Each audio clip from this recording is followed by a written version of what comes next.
Hey guys, I know we may have been a little bit rushed on these notes in class, and I know that there's a couple of these that are gonna give you a hard time. So this is just some help over this assignment. Let's look at, I just kind of picked a few that tend to give people problems. So let's look at number 4 first. 4 is 1/3 times 2a to the third b times 6b to the third, okay? Most of you guys freak out because there's a fraction, and you guys tend to be weenies when there's a fraction involved. But this is not all that bad. The first thing I want to point out about these problems is if I look all the way across this entire problem, all I see is multiplication, right? I mean, I guess you could kind of view that fraction as division, but really it's not. It's just 1/3. This would be times. In between the 2 and the a is times. In between a to the third and b is times. So this is really just a gigantic multi-layer multiplication problem. Okay, so I don't have any addition, I don't have any subtraction, I don't have any division. It's fairly straightforward, so I'm gonna write it a different way. I'm just gonna ignore those parentheses, and I'm gonna write it as a gigantic multiplication problem. For some people, this seems to simplify the situation. So this is really what I have. 1/3 times 2 times a to the third times b times 6 times b to the third, okay? Just changing the symbols from parentheses to multiplication. Now, we talked about this in class. If it is all multiplication all the way across, I can multiply in any order I want, right? Like, I hope that you guys agree and wouldn't argue too much that if I had 5 times 3 times 2, I could do, okay, so that's 15 times 2, which is 30, or same 3 numbers, I can mix them all up and do 2 times 5 times 3, right? Same 3 numbers. 2 times 5 would be 10 times 3 is still 30. It doesn't matter what order those pieces come in. If it's all multiplication, it's all multiplication. So I'm just gonna kind of group this problem with things that seem to match. So I'm gonna use 1/3 times 2 times, let's see, there's another just plain number, times 6. Next in line, let's go ahead and put them in alphabetical order. So I'm gonna do a to the third next, and then I'll put the 2 b's together at the back. So y'all see, I didn't really do any math whatsoever now.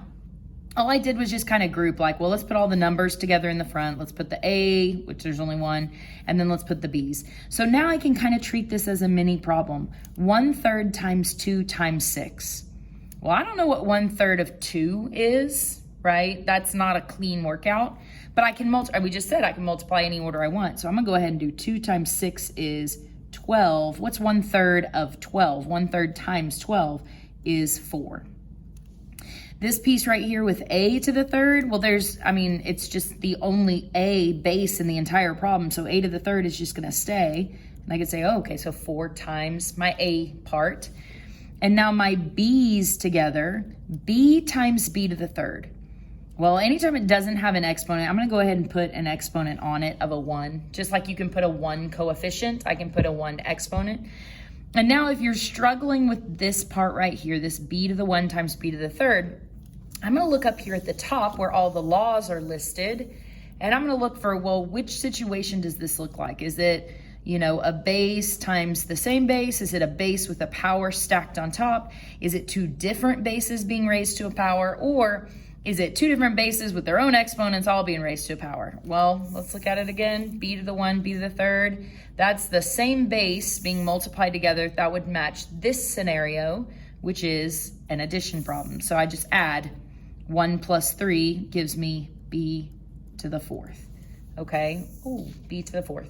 So if I clean it up just a little bit, I could say like 4a to the third, b to the 4th.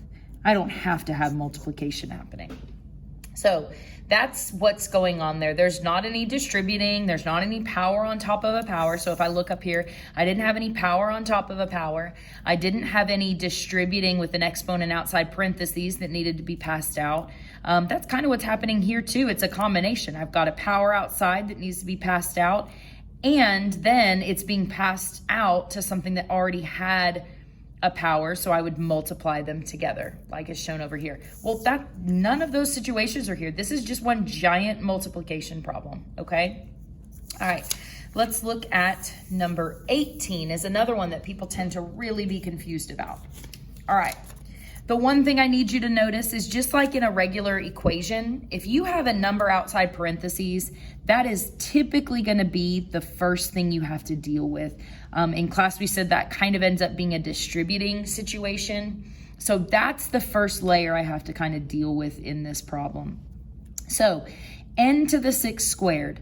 Well, a power on top of a power, if I come look up here, a power on top of an existing power, I multiply them together, right? A to the 2 raised to the 6, you multiply them together to get a to the 12. So, ooh, how convenient, this is the same numbers. To the 6th squared would become n to the 12th, right? I multiply when it's a power on top of a power. This front part, I'm just gonna leave the same, negative 2m to the 5th. I can put parentheses around it still, but part of me, like, I already used the parentheses, and parentheses just mean multiplication. So, I mean, putting nothing in between them also means multiplication. Now, I'm gonna look, is there anything else that I can do? Well, do I have repeating bases? So now I'm going kind of back to those 4 simplifying criteria. I don't have repeating bases. All 3 of my bases here are different. A number, an m, an n. Do I have a power raised to another power? No, I mean, I did, and I dealt with that. Do I have any negative exponents in this problem? No. Do I have any fractions that need to be simplified? No. So if you've cleaned up those 4 issues, you're done with the problem. You have simplified it. So really the only step that needed to be done here was just dealing with that power to a power. And then once you took care of that, you're done with the problem, okay? It looks harder than it actually is. It helps that none of the bases are repeating. Now number 10. 10 and 20 are by far the hardest problems, right? They're beautiful problems. I love them because they take everything that we've done and they combine them all together. Like it's just everything in one big gigantic problem. So first thing I'm always gonna do is scan and see if there is an exponent outside of parentheses. That's like, again, a distributing situation that has to be taken care of before I do anything else. So I'm gonna go ahead and distribute that 3 to each base inside. So n to the 3rd, y to the 3rd. And I apologize, I didn't plan that out very well. It's kind of messy. All right. So now that I've dealt with that, that's gone because I distributed it inside. When I look across this entire problem, parentheses mean multiplication. Number next to a letter next to a letter means multiplication. That's multiplication. That's not really a subtraction sign, right? It's acting as a negative on the 6th. And then 6 times that, and n times that, and y times that, and n times. It's just a giant multiplication problem. You only distribute an exponent across multiplication. You would distribute multiplication across addition or subtraction. Really, this is just confusing symbols that all mean the same thing. So really, this is negative 2 times n to the 6th times y to the 5th times negative 6 times n to the 3rd times y squared. Okay, I'm just going across the line and I'm just writing it with all the same symbol for multiplication. Instead of having parentheses sometimes and nothing sometimes, I'm just putting a dot in between everything. Oh, sorry, I got confused. Y squared. Next would be n to the 3rd and then y to the 3rd. Now, some of you guys at this point are going to start just sort of combining things together and seeing what matches. If that's confusing, I'm going to regroup things. It's all multiplication, so I can put it in any order I want. So I like having, we all do, we like having numbers in front. So I'm going to take those number pieces first. Negative 2 times negative 6. I'm going to go ahead and just slide those to the front of my problem. And then I'm going to go alphabetical order. I'm going to go times, I've got n's and y's, so let's do n's first. N to the 6th, n to the 3rd, n to the 3rd. Okay, that's all my n's. Now I'm going to put all my y's down. Times y to the 5th, y squared, y 3rd. I haven't worked anything out. I haven't combined anything. All I did was just said, you know what? All of those crazy pieces, I'm going to go ahead and just group the stuff that matches. So I've grouped numbers together, I've grouped n's together, and I've grouped y's together.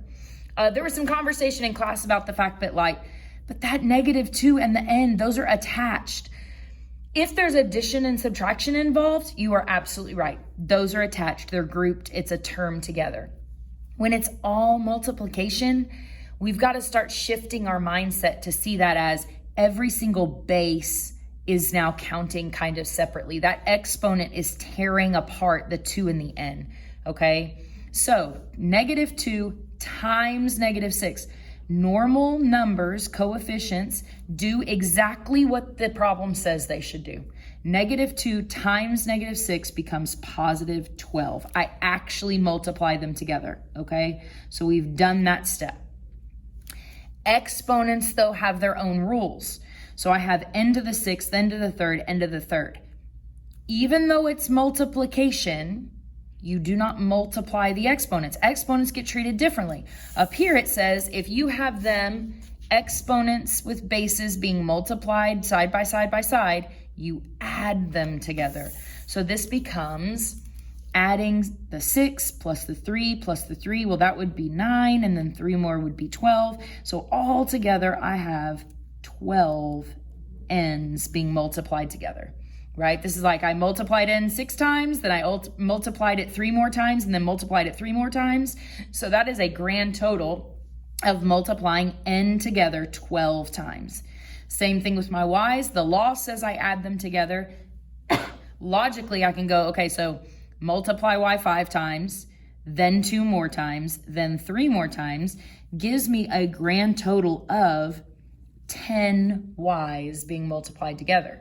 Okay, like 5 y's, 2 more y's, 3 more y's gives me 10 y's being multiplied together all together. Or again, the law says add them when they all have the same base. All right, what's happening in between these three? Well, I just have multiplication happening. So if it's all multiplication, I don't really need those dots there. 12 n to the 12th, y to the 10th. Okay. These problems are very easy to overthink. They're very easy to complicate yourself on them. Don't, okay? Take your time, relax, write out what it's actually meaning, change the symbols from one to the other. Where it gets tricky is when you have a power outside. Then before you can change that parentheses to multiplication, you've got to distribute. -2 to the 4th, 3 to the 4th, a to the 3rd to the 4th, n to the 4th. Everything inside the parentheses needs to get raised to the 4th. And remember, negatives count as their own base. So it has to get raised to the 4th. So like negative times negative times negative times negative. And you got to figure out if it's going to end up as a positive in the end or a negative in the end. Okay, so simplify that, then take it and actually multiply it. Okay, I hope this helps. We'll definitely go over some in class tomorrow before your quiz, but I thought that I would at least give you a little bit extra help. Okay, good luck.